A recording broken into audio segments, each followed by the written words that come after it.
There's a light. Okay. Got me now? You want me to do it again? Okay. Please call roll. Director Lazalde? Here. Snyder? Patino? Richardson? Or sorry, Waterfield for Patino. Richardson? Here. Williams? Here. Wolf? Here. Hartman? Here. Adam? Lavanino? Here. Sierra? Here. Clark? Bennett? Here. And Chair Mosby. Here. At this time, you please join me in the Pledge of Allegiance. Oops, sorry. Ready? Begin.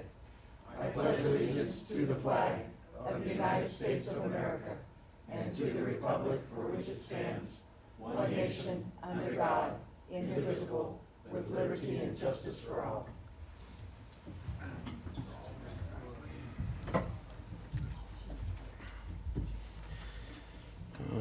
The first item of business is the approval of the minutes of the May 18th, 2017 meeting. So moved. How about some discussion? Any discussion? Can I get a motion? So moved. Second? Second. No roll call. She doesn't want a roll call. We don't need to. We have to. Yeah. Do we need a roll call? Yes. Somebody in Santa Barbara? No, but we have abstentions. Yep. This is minutes, right? There we go. Let's get a roll call. Okay. Director Lazalde? Abstain. Waterfield? Abstain. Richardson? Here. Yes. Williams? Abstain, wasn't here. Wolf? Here. Aye. Hartman? Aye. Lavanino? Abstain. Sierra? Aye. Bennett? Aye. And Chair Mosby. Aye. Okay, and the motion passes. Okay, the next item is the approval of the administrative items. Does any board member wish to pull any of these items?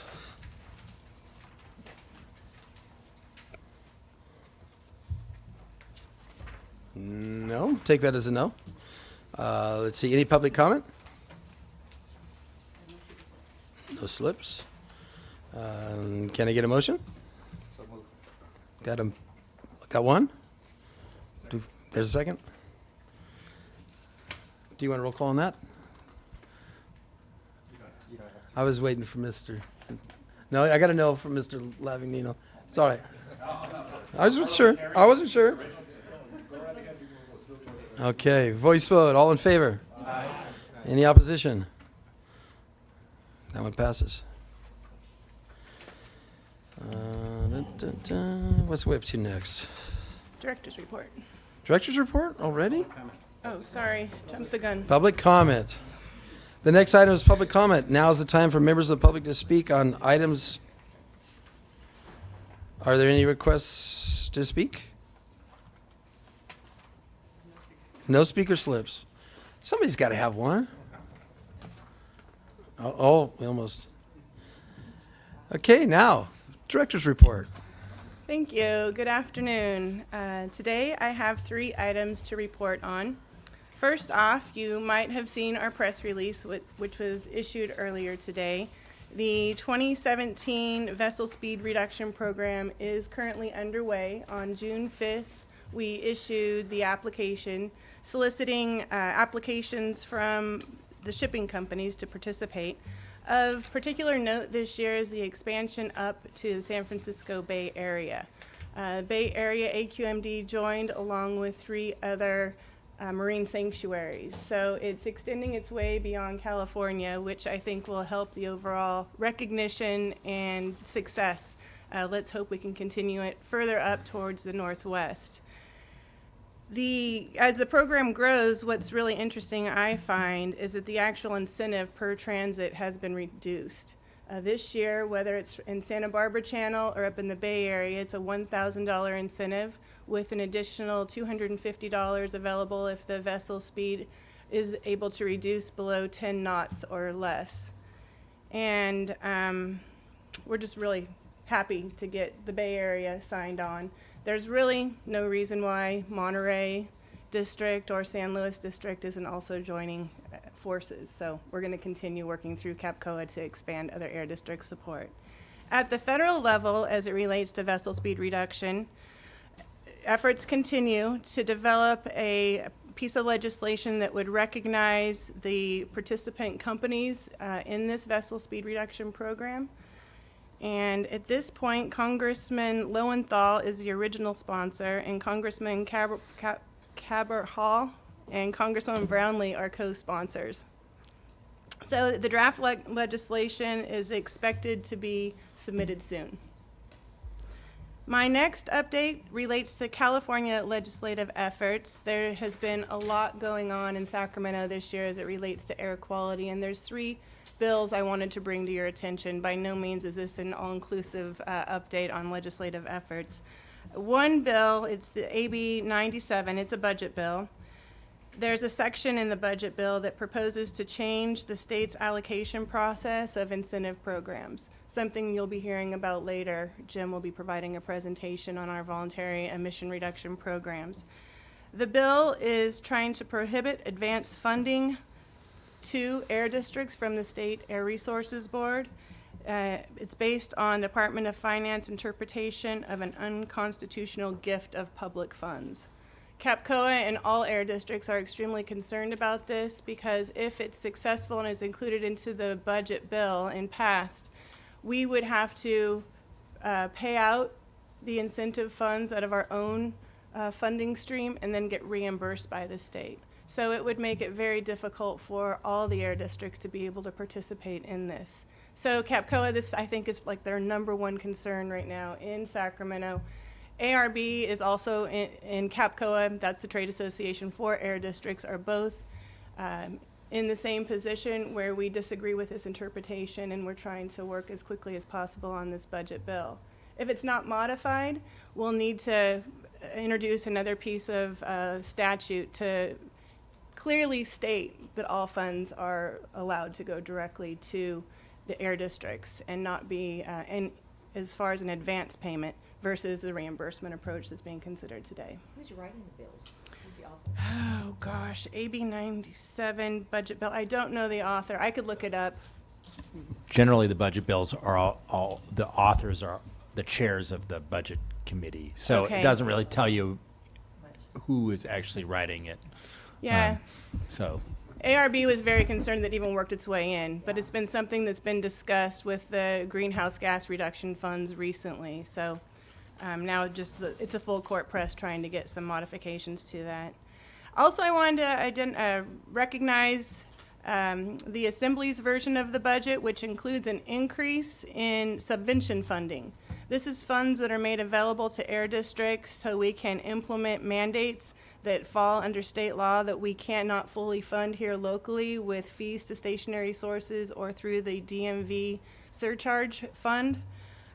Currently, we receive around $100,000 each year of subvention funds. It hasn't increased for over, 3 decades now. The fund has been the same. So by no means has it been able to keep up with inflation and all the additional mandates that we're faced with. This proposal is to double the fund, so we would go from 100 to 200,000. So it's definitely going in the right direction, and at least they're recognizing the need to increase funding to air districts to carry out the mandates that come our way. And then the last effort I want to identify on the legislative front is cap and trade. Governor Brown has been doing a lot to expand cap and trade beyond 2020. It's been interesting to see how the environmental justice communities have been extremely concerned about cap and trade, and their focus has been to reduce criteria pollutants and toxics from those facilities statewide.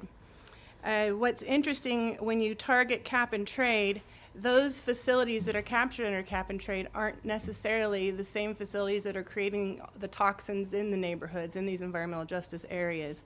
So currently efforts are underway to separate out those two issues, have a cap and trade piece of legislation that requires a 2/3 vote, and then a separate bill that focuses on reducing criteria pollutants and toxics through risk reduction efforts statewide. So I mention this because of the companion bill related to risk reduction. And if this bill is, as it's moved forward, the draft language that I've been able to review, it emphasizes the need for additional efforts at the local air district level, but it also identifies funding needs that would be necessary in order to carry that forward. So that's my update as it relates to legislation. And then lastly, I just wanted to bring to your attention, a few meetings back, we had an agenda item in our admin agenda related to the contract for Aegis Building, trying to get out of our contract. We received a letter, the county approved our early termination, so we have between now and the end of this year to remove our archived materials. We have hundreds of boxes. I think now we have around 700 that we have stored there. We're going to convert those over to electronic files. So with the budget that was approved, that was one of our one-time projects that we're working forward, and now it's just been kicked up a notch to make sure we get out of that building and archive all those documents within that time frame. Long-term, this provides a revenue savings for us, since it costs nearly $12,000 a month to lease that building.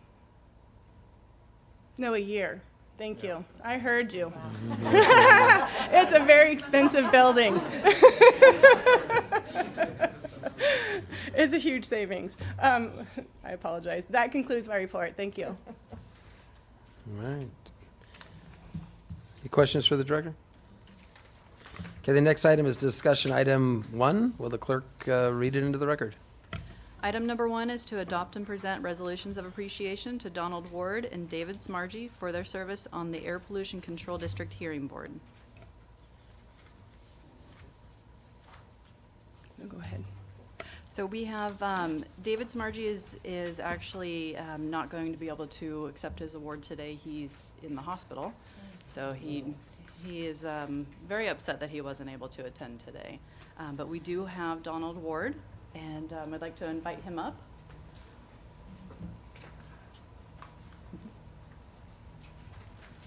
And I'll go ahead and read his resolution into the record.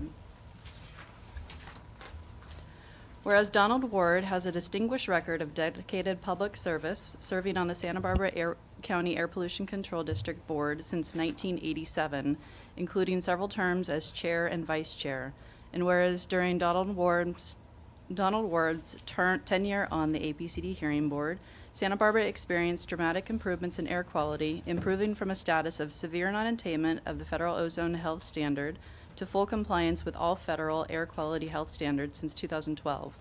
And whereas during Donald Ward's tenure on the APCD hearing board, he participated in several major proceedings that affected numerous permit holders, including the abatement order of an oil and gas facility in 1999, the state of California's Phase 1 and Phase 2 enhanced vapor recovery requirements in 2009, and the rupture of an oil and gas pipeline in 2015. And whereas Donald Ward was fair and equitable, listened with respect, and asked thought-provoking questions during the hearings of several abatement orders and permit appeals, as well as hundreds of variance petitions. And whereas Donald Ward has been actively involved in his community as a member of the Board of Friends of Waller Park, a founding member of the Central Coast Green Team, and is locally known as Mr. Water for his success in advocating for affordable, clean water in Orcutt. And whereas, unless he was spending time with his grandkids or touring the country, Donald Ward could always be relied upon to hear a variance case at a moment's notice, briefcase in tow. Now, therefore, it is hereby resolved that the Air Pollution Control District Board of Directors expresses its appreciation to Donald Ward for his 30 dedicated years of service on the APCD hearing board and wishes him well in his future endeavors.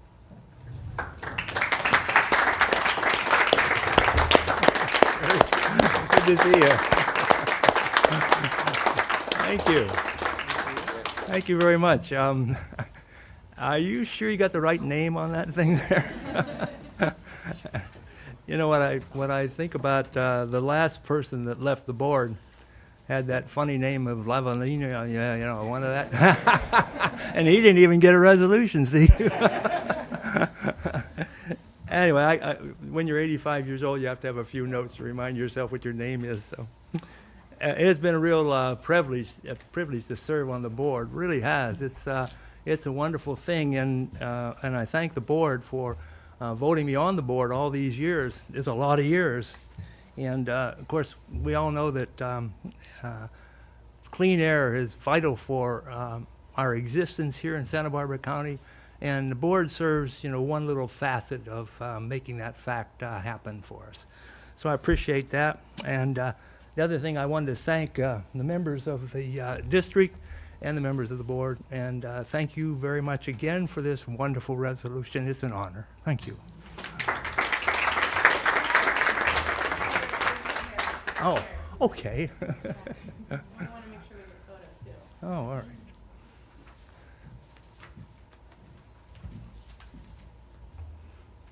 Thank you so much. Oh, So where should we? He wants a picture of you. oh, sure, whatever you guys want. Mr. Water, huh? He Yeah. won't confuse you with that, will it? I don't know. I fought with the Golden State Water Company for years with the Public Utilities Commission, and we won a lot of battles, so that's pretty nice. That's a good one. Yeah. Okay, so Liz is going to take your photo. I'm going to get over with you too. Okay, good. I'll just do it this way. How's Yeah, that? sounds good. All right.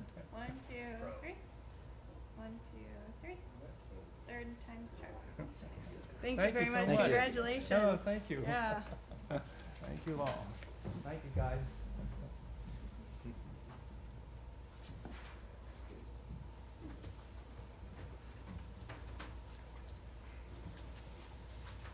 Do we need to adopt that? You need that adopted? Okay. Let's see, where are we? Do we have any discussion from the board? I'm just impressed to see that someone would go through those hearings for 30 years in service to their community, and that's very, very impressive. That says a lot, and let's hope that some of the current board members will follow that kind of example. Any else? Any public comment? No? I have a comment. Oh, When I got here around the same time, we had an appeal of a permit issued to Exxon that seemed to have regulated some of their offshore facilities. And Mr. Ward and the hearing board of that day sat through maybe 100 hours of hearing, going through all the issues of the offshore, facilities and all the legal issues that were raised at that time. And we ended up settling the case, and you never did have to vote on it, but there was a sense of support from the hearing board that I think helped to make that settlement possible, and I appreciate all the hours you did on that case and many others. So I just wanted to thank you as well. Thank you very much.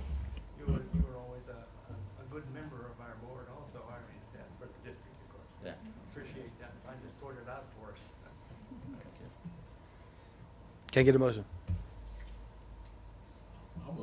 I'll second. First and second. All in favor? Aye. Any opposed? I'd say that one passed. The next item is discussion item number 2. Will the clerk please read it into the record?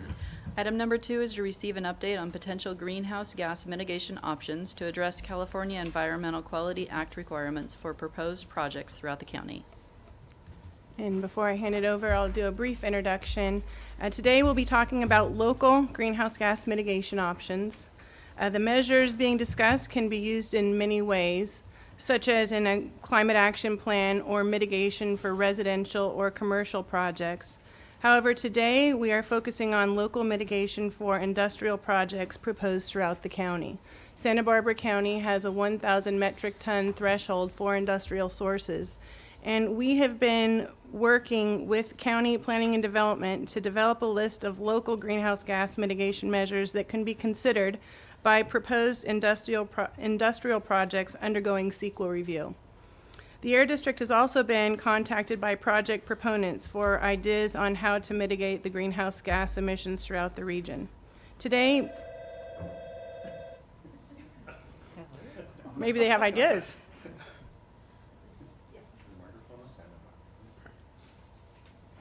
Is it for Santa or Mr. Water? So today, Ben Ellenberger, manager of the T Division, will provide an overview of the local greenhouse gas mitigation options for project consideration.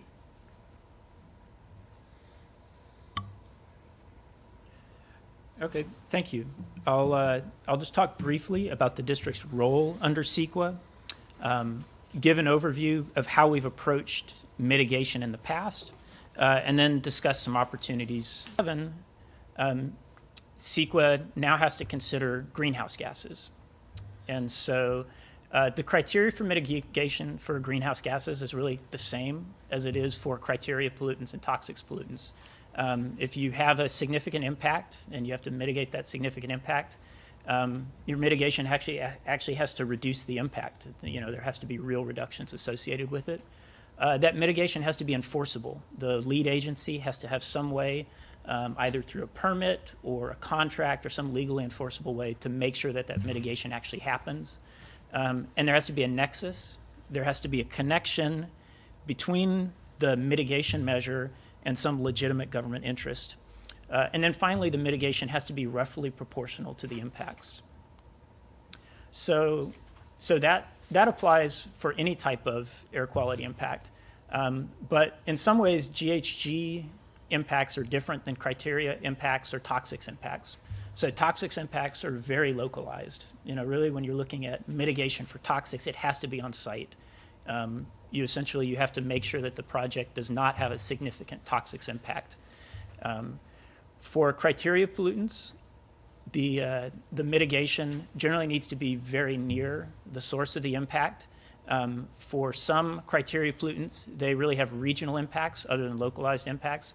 So, our current offset program is a regional mitigation program where you can provide off-site mitigation within the county to mitigate criteria pollutant impacts, because we can see that does provide benefits to regional air quality.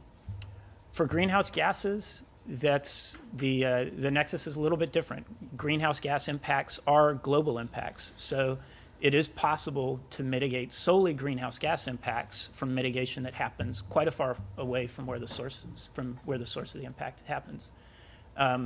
But greenhouse gas mitigation can also mitigate criteria impacts and can mitigate toxics impacts. It can provide other localized benefits. So generally, when we're reviewing and commenting on land use projects, and we're recommending any type of mitigation, and even GHG mitigation, we recommend people prioritize things in order. So first of all, we recommend people prioritize on-site mitigation as much as possible. And so for greenhouse gas mitigation on-site, that can be on-site energy efficiency measures, on-site measures to reduce vehicle traffic, vehicle emissions associated with the project, and especially for industrial sources, typically the biggest greenhouse gas source is on-site fuel use. So any measures that can be taken on-site to minimize fuel use on-site can go a long way towards mitigating the GHG impacts at the site. Once that's been done, then we generally recommend to look as much as possible for mitigation near the site, and ideally within the county. And then only after that's been looked at, then look at mitigation further away within California or outside of the state. And what we've heard from lead agencies is that's the difficulty, is everyone would like to find ways to mitigate greenhouse gas impacts with projects that happen in the county. And so this project is to try and develop a range of options that people could consider when they're looking to do mitigation. Once they've done all the mitigation they can on site, that then they can have some options within the county. So the approach we're taking here is we're proposing a range of measures for consideration. This isn't meant to be an exclusive list. Just because it's not being talked about here today doesn't mean that there's other things that could be done that could be really effective. So we wouldn't want this to prevent any project proponents or any lead agencies from having other ideas, coming up with other solutions, and we definitely would be able to help analyze those as well. But for this list today, we kind of went through a range of ideas. First thing we looked at was, what are current programs that we're doing that get criteria benefits, that get toxics benefits, that also get GHG benefits? And, are there things that we're already doing that we could just do more of that also get GHG benefits? We also looked at things that are going on statewide, programs that are being run by the State Air Resources Board, programs being run by the Energy Commission, mitigation measures that the Air Pollution Control Officers Association has looked at. And we also looked at the most recent scoping plan update. It actually has a section where it specifically talks about local CEQA mitigation, and that being a potential way to mitigate greenhouse gas impacts, and it lists a number of suggested measures. And we also looked at things that are going on in the county already that we've seen local support for. So in all of these measures that we're looking at, that we're talking about right now, the main considerations are implementation. Are these things that could actually be implemented in the county? What are the benefits? What are the co-benefits from these measures? What are the risks from trying to put them in? And what sort of challenges would come up in trying to implement them? So the first category of measures here are mobile source incentives. Mobile sources are one of the major sources of NOx emissions in the county. And so they have a big impact on local air quality. So any measures that reduce GHG emissions from local sources of local mobile sources also have big benefits for criteria emissions, for toxics emissions. Zero emission vehicle rebates. There's an existing consumer program in the state for rebates for purchase of zero emission vehicles. And that's something that could be modeled and also done locally. Similarly, for zero emission buses, there's state funding for school bus replacements that's starting to look at battery electric buses, fuel cell buses, and those types of programs could be modeled for doing that. And then our vessel speed reduction program, we have an existing program. If we could expand it, we could also we could get further GHG benefits from those. So for the zero emission vehicle rebate program, the state, when it makes incentive funds, they have an existing protocol for quantifying the greenhouse gas benefits from that. So that gives us a tool that we could use to figure out the greenhouse gas benefits from zero emission vehicle rebate programs and zero emission bus programs. For the vessel speed reduction program, we're tracking the project, we're tracking the NOx benefits from that, and we're also calculating the GHG benefits from that. So we have a system in place to figure out what the GHG benefits from that are. With vessel speed reduction, the big challenge with that is expanding it. Right now we're looking at the local benefit and the local criteria benefit. To make it a true GHG reduction program, we would have to get the operators to agree to keep their speed slow for the full length of their trip. If people slow up in a certain area, save fuel there, and then have to speed up as soon as they get out of that area and use more fuel there, there's no real greenhouse gas benefit. So that's the big question with that we would have to answer for that to be an effective program.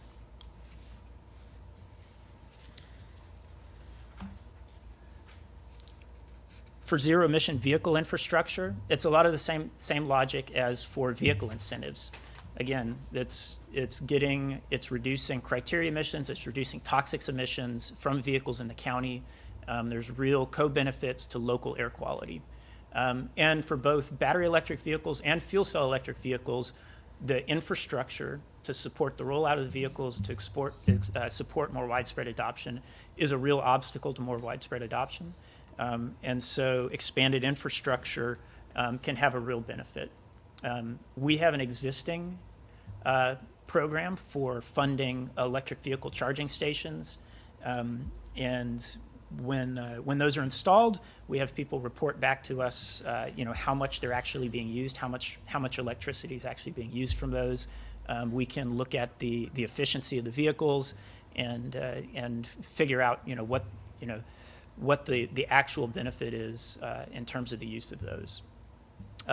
For the fuel cell electric vehicle infrastructure program, there's an existing California Energy Commission grant program that has a set up system for funding stations, helping support their operation in the first few years.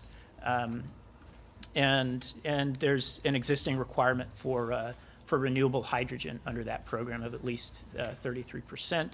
And then there's also the option for requiring fully renewable hydrogen for those programs. For EV charging, right now we're funding either $10,000 or $20,000 per charger, depending on the level of the charger. For the fuel cell electric vehicle infrastructure, this is the most expensive one. Currently the prices are around $2.6 million for the stations. And so that's the challenge with those. But the capacity of those and the number of vehicles they support is much more than for battery electric vehicles.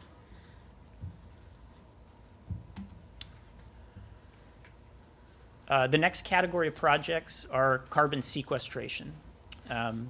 Urban forest projects was actually one of the projects that was specifically called out in the draft scoping plan update as a potential for local GHG mitigation. It would involve planting trees in cities and parks, maintaining those, and quantifying the carbon sequestered in the trees as they grow over the years. There's also co-benefits from reducing the urban heat island effect, reducing building energy use. This one we would need to have a partner with the county or cities who would actually be the people planting the trees, taking care of the trees, and you need to have a program in place to make sure that they actually live, that they're maintained over their life. And then also the efficiently ongoing monitoring the actual benefits from them to make sure that those reductions stay in place. Carbon farming is another thing that we've seen a good bit of local support for. And there's a range of demonstration projects happening right now up and down the state at a bunch of farms, at one local ranch. The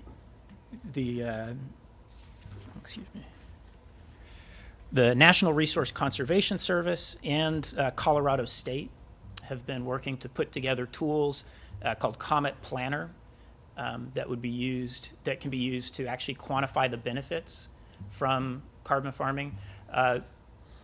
Mostly when people have been talking about it so far, they've been talking about compost additions to rangeland. As we talk more and more to the folks who are implementing these, they're telling us that there's a whole range of things that can be done on site, from planting windrows, doing riparian restoration, changing grazing practices, and there's potential that some of those other measures actually have even more potential than the straight compost addition measures. For this screening purpose, what we've done, we've just done an estimate of the benefits from the compost addition component of that. And so if people were to propose actual projects under this, we would want to look at the full range of benefits from that when looking at the impacts.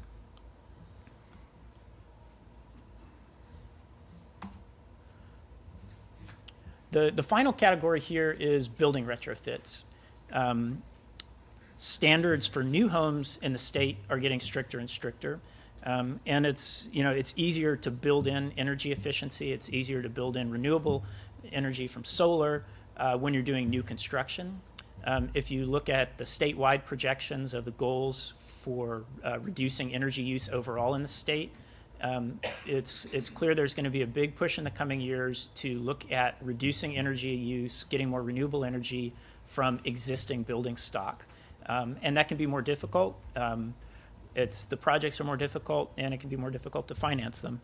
So both of these types of programs would go towards addressing that obstacle.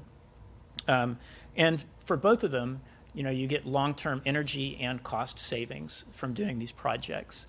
So for energy efficiency, those can be the kinds of projects like adding additional insulation, upgrading windows, upgrading appliances, those sorts of things.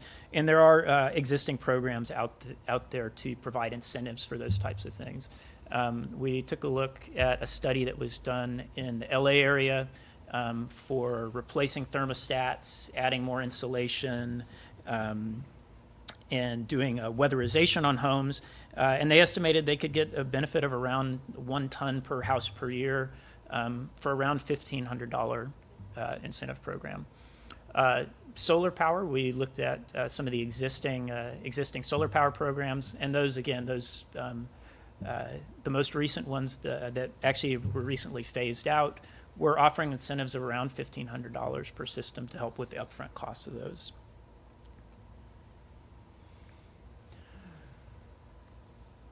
So this next slide here is really just to kind of give a sense of scale. Again, all of these were based on kind of preliminary estimates from all of these, using some assumptions for the benefits you can get and the cost you could get. I think when it comes time for somebody to propose a specific program for a specific project, we would really need to look at the exact details of that project to nail down the exact benefits of it as it's implemented. But for this, to give a case study and to give a sense of scale, we just took an example to say if you had $1 million to implement mitigation in the county, and it took 15% to administer the program, to monitor it over the life of the program, to track and enforce the reductions, where would you be?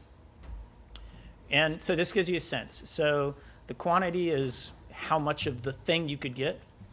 And these programs, have different lifetimes. For that one-time investment, a lot of the infrastructure programs, those can get you benefits for 15 years. Some of the projects on farms, planting trees, that can get 20, 25 years out. The vessel speed reduction program is a year-to-year program. It's done on a year-to-year basis. But, so over the lifetime, to give you a sense of scale, for urban forests, you're talking 3,000 to 4,000 tons over the life of that for planting 8,500 trees. You can see buses. It really depends on whether, you're talking about a school bus that doesn't get used so much versus urban transit buses that may get used more.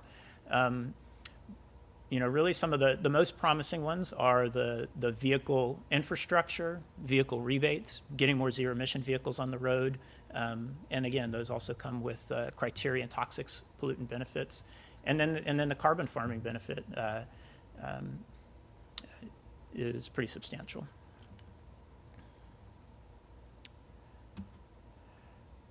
So the recurring themes we see on this are the potential local co-benefits. Regional air quality, local economic benefits, and local environmental benefits beyond air quality. There's a range of existing programs that are going on now that could be expanded. And if we identify some new programs, there's potential to develop new programs, and there's models statewide that could be followed for some of these. And for most of these, we have tools in place that we could use to quantify the benefits.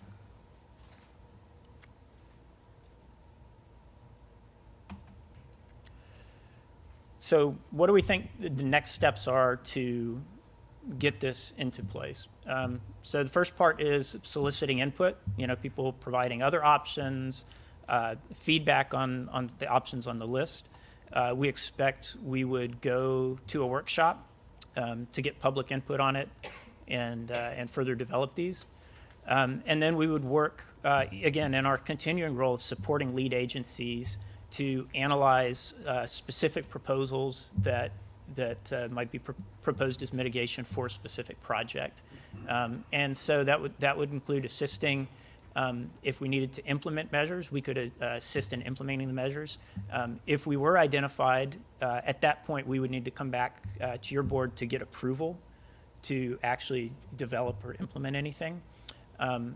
And through or we could assist the lead agencies in the monitoring and reporting plans associated with those. And then, again, in our existing role, we would assist lead agencies in verifying reports associated with these. So I guess with that, I'll open it up to questions. Questions?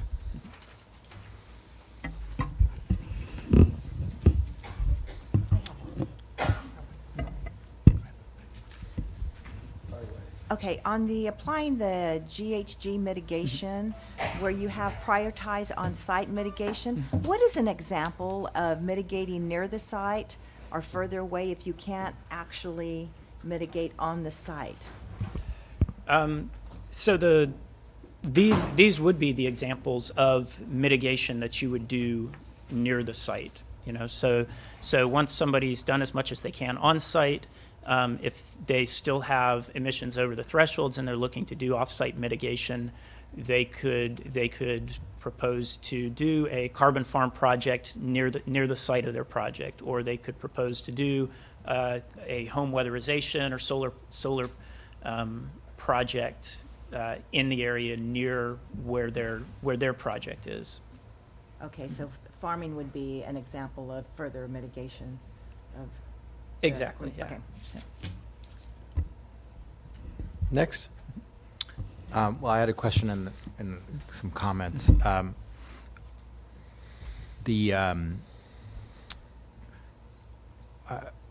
you know the process that consumers go through to opt into time of use yet? Because I noticed that some consumers are already on time of use, but most are not. Because I was trying to think of how this interplays with some of these mitigation measures, meaning if we're offering incentives to individual consumers, then it might be appropriate to also ask them to do something that would actually save even more. So do you know that process? I don't know the exact steps and time of use. I do know most of the existing solar incentive programs have a component. The first step is to get people to do a home energy audit and to look to minimize their existing use just for simple things they can do on site. And education, most of the consumer programs, education is a very important part of those as well, of having outreach, having information available on that for time of use, what's involved in doing the utility interconnect so that if you're producing more in your house, you can sell it back to the grid, and those kinds of things that are involved in it. Well, my only suggestion would be that either through an opt-in procedure to time of use or through, your electric charging thing in the home, you can hook up to charge only at off-peak hours, for example. Yeah. That if we offer consumer rebates, we should be asking them to pull the stuff off the grid, Yeah. either by opting into time of use or Yeah. programming their home chargers so that there's further reductions just Yeah. simply by that interaction. This is what you get, and this is what we ask for it. Right? Some of the stuff is really exciting. I mean, as someone who's been through a lot of third district political wars, for example, the idea that the Chamberlain family ranch is teaming up with environmental groups to save the environment is pretty cool. I mean, those of us that lived through the 90s here should go, wow, times have changed. So a lot of this is really exciting work. I guess to me, we should probably just analyze if we were looking at a 25-year or a 15-year, since most of them are about 15 years or 20 years, what would be the most cost-effective ones to do? Not that you should put all your eggs in one basket. I'm definitely supportive of doing more than one thing because you really don't know what's going to be the most effective. You can run some numbers and you can hope, but you never completely know. I'm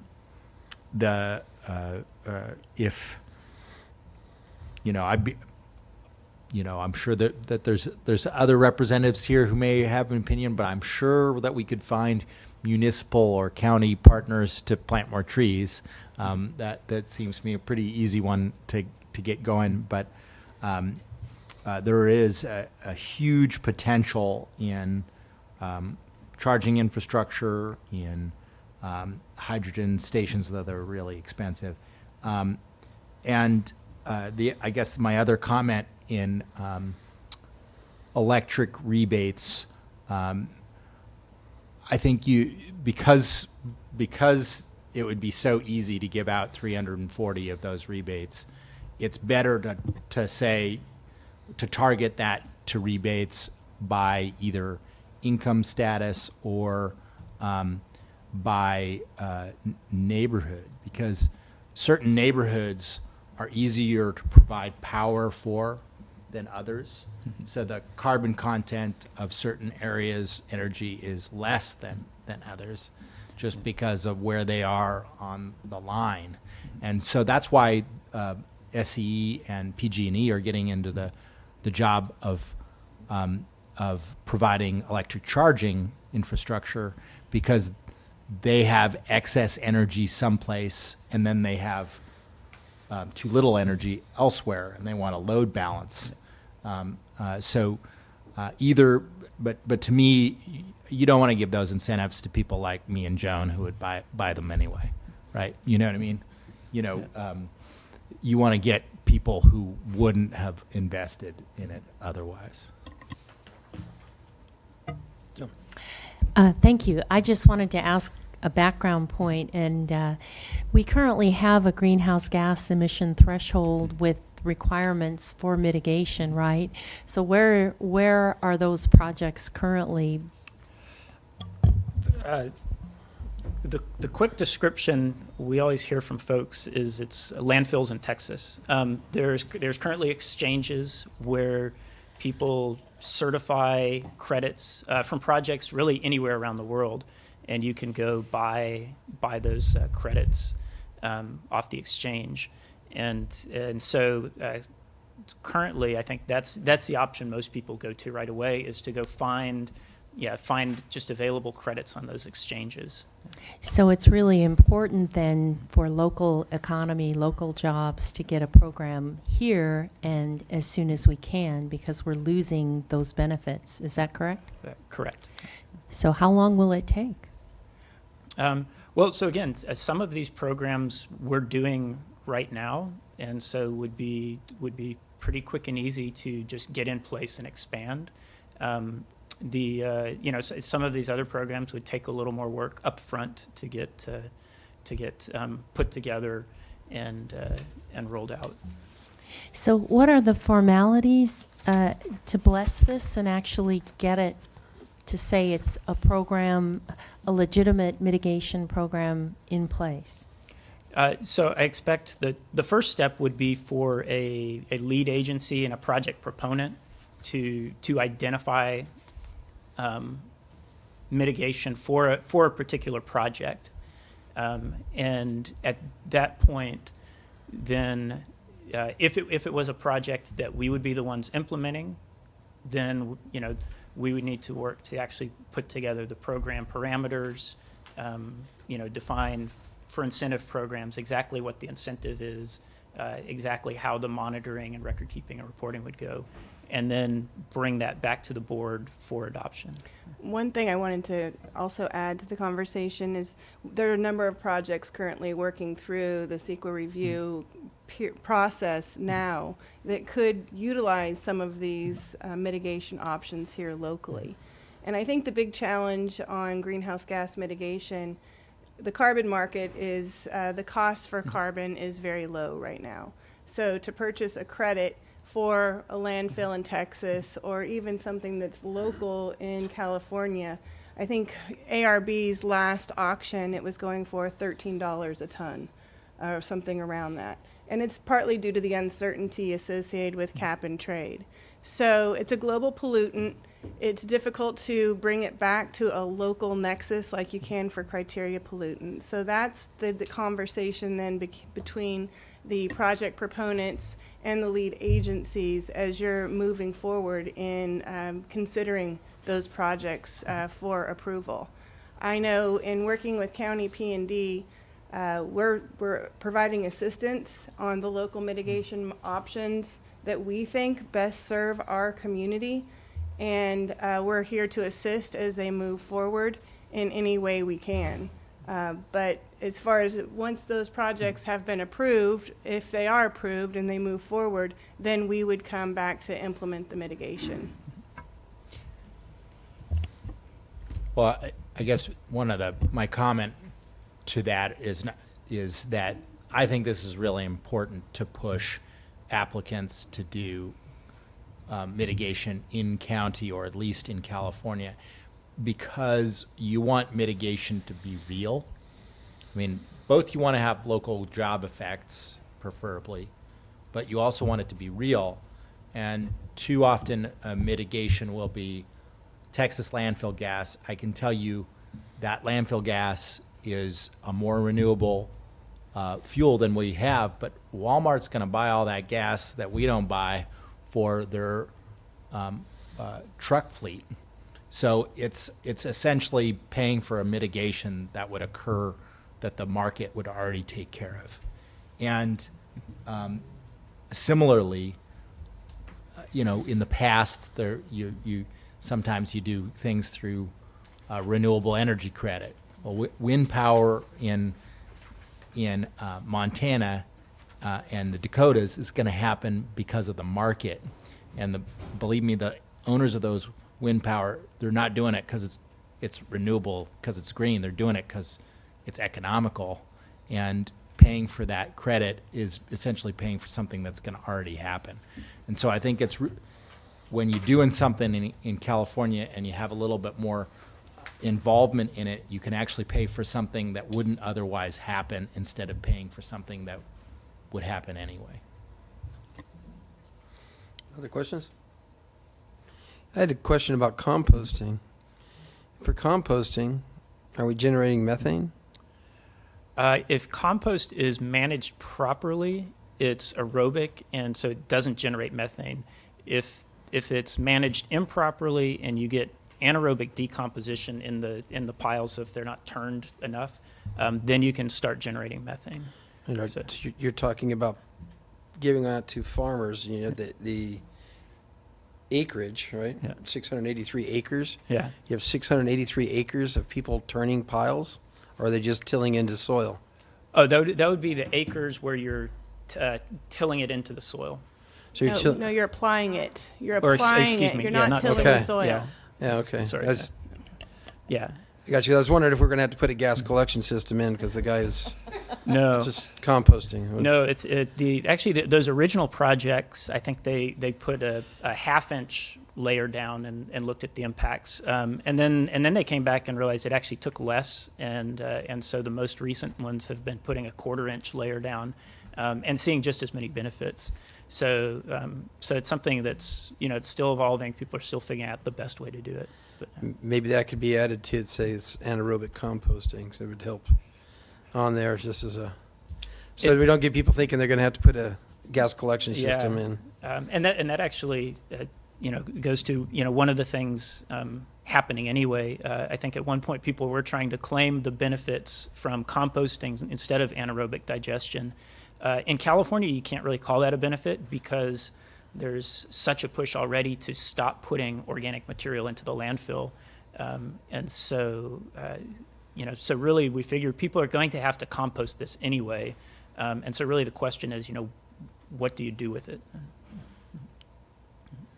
Okay. Where are we? Public comment? I have one speaker slip in Santa Barbara. Ben Oakley, if he's still there, if he can hear us. There we go. I'm here. I have to apologize up front to the board. I'm not having a very GHG effective day. I started in North County and drove down here to be in person, and it turns out the meeting's up in Santa Maria, so my apologies. We're very excited about some of the options that have been presented to the board today. And my name is Ben Oakley, and I represent ERG Operating Company. Full disclosure, we do have a project pending before the county, so this is potentially, something that we would be looking at in terms of GHG mitigation. And we echo the comments that local local mitigation in general is always preferable. We have some experience with that. We've done a lot of work in retrofitting ag engines in the Santa Maria area and taking criteria pollutants out of the air. But I would just caution that air quality benefits are not all the same. GHG and criteria pollutants are very different animals. And for instance, some of the programs that are most effective in ozone precursors, such as the vessel speed reduction program, which when I saw the preliminary numbers, they just look phenomenal. They're not all that effective in terms of GHG mitigation. So as the project proponents, we have to always balance, what we're getting in terms of the financial burden that's going to be placed on the project. And appreciate that those figures were also presented as part of the presentation. We not just private industry, but government also needs to look at, what are we getting the most bang for the buck for the programs and decide which direction to go. So just appreciate the effort of the APCD, and looking forward to working closely with everybody and coming up with some mitigations that serve the community best. Thank you. Thank you. Mr. Chairman, Yes. I don't know if I'm on camera or not. My name is Peter Cantle. I've been I'm the manager of the Energy and Minerals Division, and we have been working closely with Ms. Janae and her staff, especially with regard to some of these larger projects that were mentioned earlier, and Mr. Oakley's project is one of those. I'm just here to answer any questions that you may have. I'd also like to take the opportunity, if you don't mind, to give a shout out to Mr. Ward, if he's still in the audience, and express my appreciation for 20 years that I spent in the district working with him and Mr. Dillon and other APCD staff on some of the really thorny issues he handled with great aplomb on the district hearing board. So congratulations and best regards to Don. So any questions you may have, I'm happy to try to address those. Okay, thank you. Consider item received, right? All right, the next item is discussion item number 3. Clerk? Item number 3 is to receive a presentation on the status of the district's clean air funding programs. Our last agenda item today. And up there it sounds like, maybe they turned it. Jim Fredrickson, Air Quality Specialist with the T Division, will provide a presentation on our voluntary clean air funding program. This is a report we provide to our board each year, and this year we're bringing it to you the same time that you approve our budget. I think it's notable since around 24% of our total budget is related to pass-through funds. I thought it would be appropriate to put a spotlight on how our funds have been allocated last year and what we have coming in the next fiscal year. Thank you. Sounds good. Thank you, Aaron. Chair Mosby, members of the board. There's slides that are all over the map, so if you have any questions, feel free to jump in anytime. We can address those.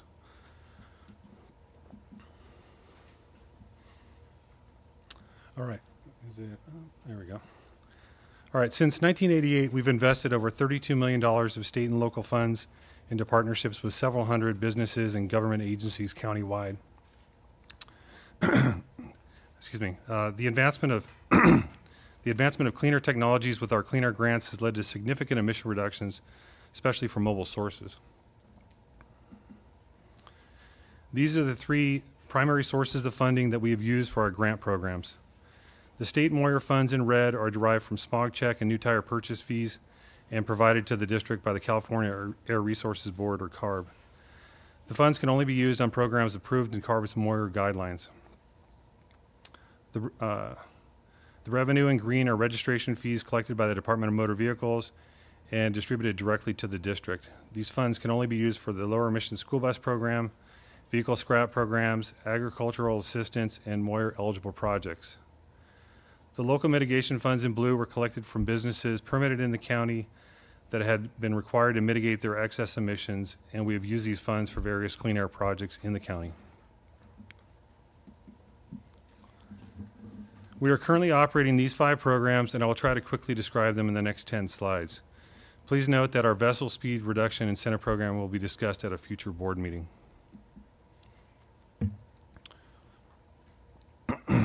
The Moyer program is a voluntary incentive program that has provided $8.2 million in grant funds for cleaner than required technologies to public and private owners of vehicles, equipment, and engines countywide. We partner with applicants and execute a grant agreement for a contract term called a project life. The grant amount and project life are based on their calculated emission reductions. The emission calculation factors include age, size, and usage of their existing equipment or engine. Grantees are required to fund part of the total project cost, and their projects are subject to cost effectiveness limits established by CARB. As part of the process, the grantee is responsible for destruction of their existing equipment or engine. So here's the distribution of the $8.2 million of Moyer grant funds into 6 individual categories. The 19th year of the program starts next month and will be focused on off-road equipment replacement in orange and marine diesel engine repowers in blue. Next fiscal year, we will also be using Moyer State Reserve funds for school bus replacement projects. Here's the distribution of the $8.2 million of Moyer grant funds into 12 locations.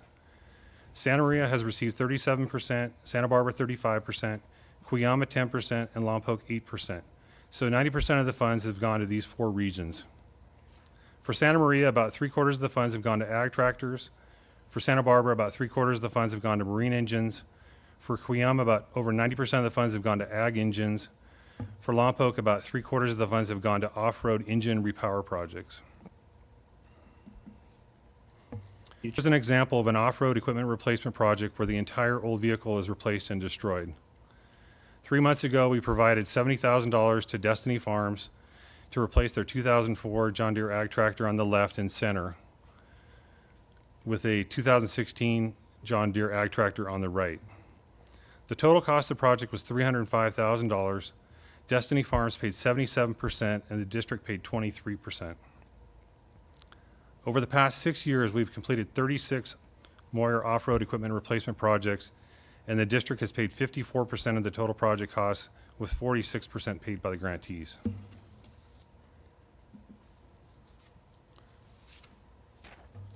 Here's an example of a marine diesel engine repower project where just the old engines are replaced and destroyed. In 2015, we provided an $89,000 grant to the Cultured Abalone Farm in Goleta to repower their kelp harvesting vessel. This project was featured in our winter 2016 newsletter. We replaced 2 1953 Detroit diesel engines on the left with 2 2015 Cummins engines on the right. The total cost of the project was $131,000. The grantee paid 32% and the district paid 68%. Over the past 18 years, we've completed 51 Moyer Marine repower projects, and the district has paid 59% of the total project costs, with 41% paid by the grantees.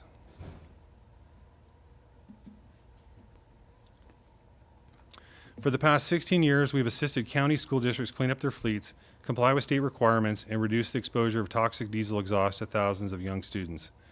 Since school buses are a concentrated source of toxic diesel risk to large populations of children, the state is focused on replacing old school buses and establish additional sources of funding, such as CARB's Moyer State Reserve funds, which will be used next fiscal year to replace 6 old school buses in Lompoc. Next fiscal year, we also plan to work on other diesel school bus replacement projects and will continue to investigate the feasibility of funding battery electric school buses. Our EV program is now in its 6th year, and we are still committed to helping communities purchase and install publicly accessible chargers to build up the EV charging network in the county.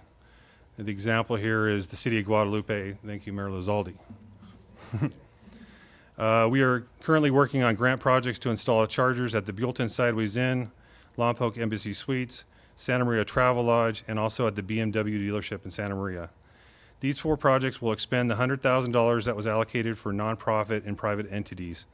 The remaining $100,000 of spending limit will be dedicated only to public entities. Old Car Buyback focuses on helping individual vehicle owners in the county and continues to have steady participation. So far, this program has benefited about 6,600 residents. It's specifically designed to accelerate the retirement of high-polluting cars, model year 1994 and older. These old cars account for only 10% of the total fleet of all on-road vehicles, but are responsible for 50% of the air pollution. Old car buyback participants have come from 18 different communities. The distribution is 42% from the South County, 24% from the Mid County, and 34% from the North County. The wood smoke program offers incentives to residential property owners if they voluntarily remove a wood burning device or replace it with a cleaner heating alternative that uses gas or electricity. Qualified applicants receive $500 to remove or $1,000 to replace an existing wood burning device. As of last week, we have approved 10 projects for $1,000 each to replace the wood burning device with a vented gas fireplace heater. Staff has been conducting outreach and been working with the local dealers to promote the program. To expand the pilot program beyond $30,000, we would need to return to the board for approval. In conclusion, our clean air funding programs provide substantial value by cost-effectively reducing emissions, especially from mobile sources, providing financial assistance to county residents, businesses, and public entities, and improving the air we breathe. Thank you. Happy to answer any questions. Questions?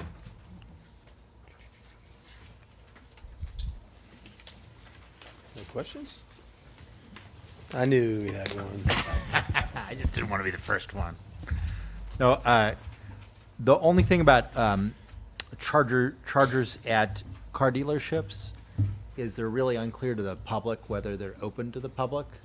And I assume that you guys, when you fund them, you require them to be open to the public, but the public doesn't know that, right? The public thinks that chargers that are at dealerships are only for people who buy that kind of car. And so there's got to be some way to rectify that. Yeah, Especially if we're funding it, it should be accessible for everybody. That's a valid point. The grantees are required to have those accessible 24/7. It is provided on the, say like the PlugShare website. It will be noted there as well. It already is there. And there are signs that will be steering people toward the station. And it should be, I think, actually on the chargers themselves that it makes it, that anybody can charge there. So there are no restrictions. And that is a requirement of the program.